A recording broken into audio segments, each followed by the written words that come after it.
எவ்வளவு ஆச்சுன்னா? 150 ரூபாமா? பே பண்ணிட்டே செக் பண்ணிக்கோங்க.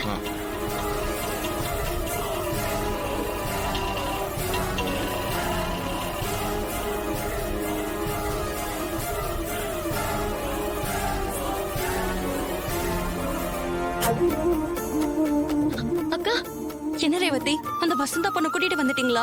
அந்த பொண்ணு கூட்டிட்டு வந்துட்டோம். வர வழியில அந்த பொண்ணுக்கு பிரசவ வலி வந்துருச்சு. அதான் ராஜா என்ன மண்டபத்துக்கு போன்னு சொல்லிட்டாரு. அதான் நான் வந்துட்டேன். இன்னும் கொஞ்ச நேரத்துல ராஜா அந்த பொண்ணை கூட்டிட்டு வந்துருவாரு. அப்புறம் அம்மா கிட்ட போய் எல்லாம் உண்மையை சொல்லிடலாம். என்னடி அதுக்குள்ள இப்படி ஒரு சிக்கல் வந்துருச்சு? அக்கா, நீ போய் எப்படியாவது கல்யாணம் நடக்காம டிலே பண்ணு. அதுக்குள்ள நவீன் ராஜா எல்லாரும் வந்துருவாங்க. நான் போய் துர்காவை பார்த்து எல்லா விஷயத்தையும் சொல்லிடுறேன். அப்பதான் அவ கொஞ்சம் தைரியமா இருப்பா. சரி, நீ போ.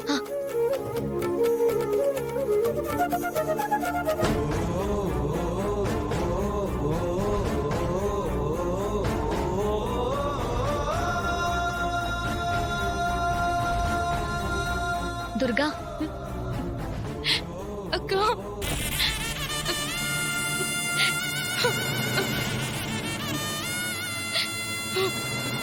இப்போ எதுக்கு அழுவுற?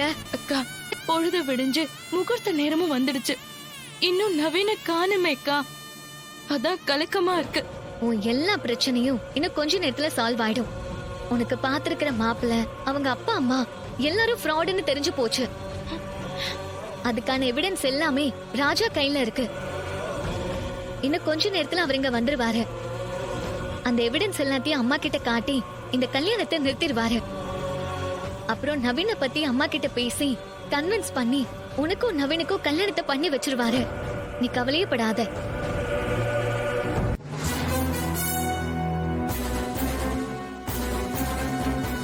அது என்ன கையில ஏதோ பாட்டில் வச்சிருக்க? என்ன அது? அது ஒண்ணும் இல்லக்கா, வெறும் பாட்டில் தான். ஹே, வெறும் பாட்டில்னு சொல்லிட்டு எதுக்கடி மறைக்கிற? காட்டு. அது ஒண்ணும் இல்ல, விடுக்கா. அதான் ஒண்ணும் இல்லன்னு சொல்றீங்க, அப்புறம் ஏன் காட்ட மாட்டேங்கிற? இப்ப குடுக்க போறியா இல்லையா? அக்கா,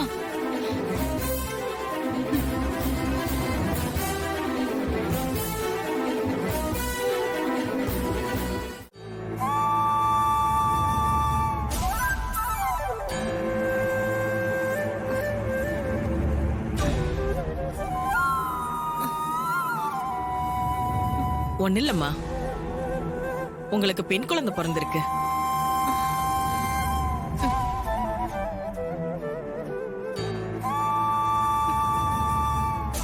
சிஸ்டர், இவங்களை கூட்டிட்டு வந்தவங்க வெளியே வெயிட் பண்றாங்க. அவங்கள வர சொல்லுங்க. Okay doctor.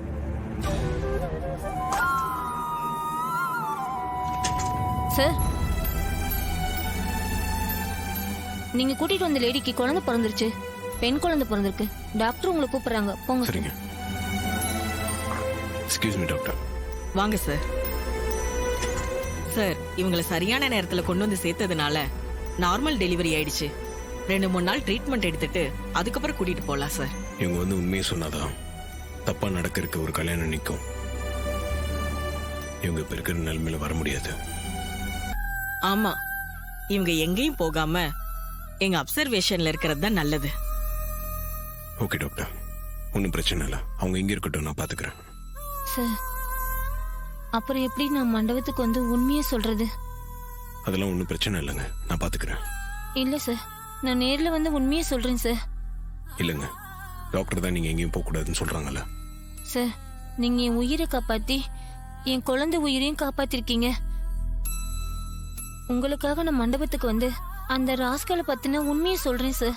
நோ நோ, நீங்க போக கூடாது. இப்ப உங்க உடம்பு இருக்கிற கண்டிஷன்ல நீங்க வெளியே போறது ஹைலி ரிஸ்க். நீங்க டாக்டர் சொல்றதை கேளுங்க, இங்கேயே இருங்க, வர வேண்டாம். இவரே வேண்டான்னு சொல்றப்போ நீங்க ஏன் போகணும்னு பிடிவாதம் பிடிக்கிறீங்க? டாக்டர், நான் இவருக்கு நன்றி கடன் பட்டிருக்கேன். அது தீர்க்க நான் போய் தான் ஆகணும். ப்ளீஸ் என்ன தடுக்காதீங்க டாக்டர். மண்டபத்துக்கு போய் உண்மையை சொல்லிட்டு வந்து ஹாஸ்பிட்டல்ல சேர்ந்துக்கிறேன் டாக்டர். ப்ளீஸ் டாக்டர், என்ன புரிஞ்சுக்கோங்க. சரி, நீங்க இவ்வளவு தூரம் சொல்றதுனால போயிட்டு வாங்க. ஒரு இன்ஜெக்ஷன் போடுறேன்.